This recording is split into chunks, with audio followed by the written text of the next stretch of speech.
नमस्ते भैया हरे बहनी हरे, स्वागत है आप सबका हमारे खुशी प्रतापगढ़ लोकगीत चैनल पर और सुमन गौतम बेला प्रतापगढ़ चैनल, दोनों चैनल पे आप सबका अभिनंदन है, नंदन है। और हमें के बहुत ही प्यारा सा सोहर कुठान जच्चा गीत लेके आए। कैसे लगे कमेंट बॉक्स में जरूर बताओ जाया। और थोड़ी देर रुक जत जाया, फिर जात बच जाया, वीडियो कट बत कर जाया। चला सुनत जाए, बहुत ही धमाकेदार गाना है।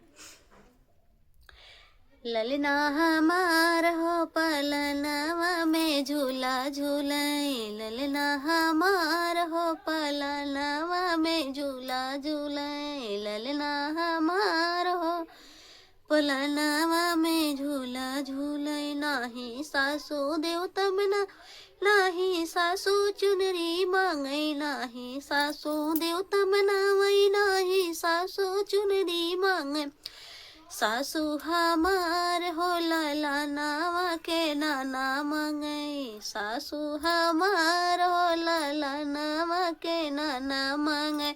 ललना हमार हो पलनावा में झूला झूलई, ललना हमार हो पलनावा में झूला झूलई, ललना हमार हो पलनावा में झूला नाही जठनी पिपरी पिसावई, नाही जठनी झुमका मांगई, नाही जठनी पिपली पिसावई, नाही जठनी झुमका मांगई। जठनी हमार हो ललनवा के पापा मांगई, जठनी हमार हो ललन के पापा मांगई। ललना हमार हो ललनवा झूला झूलई, ललना हमार हो पलनावा में झूला झूल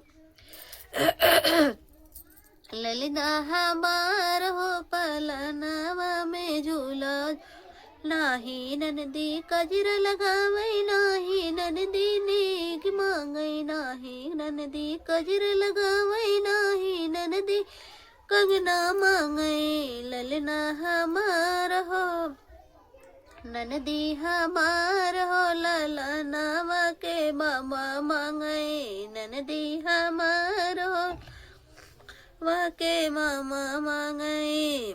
ललना हमार हो पलनावा में झूला झूलाई, ललना हमार हो पलनावा में झूला झूलाई। नाही देवरा बसिया बजावई, नाही देवरा नेग मांगई, नाही देवरा बसिया बजावई, नाही देवरा घड़िया मांगई। देवरा हमार हो ललनावा के मौसी मांगई, देवरा हमार हो ललनावा के मौसी मांग। लालन हमार हो पलनावा में झूला झूलाई, लालन हमार पलनावा में झूला झूलाई, लालन हमार हो पलनावा में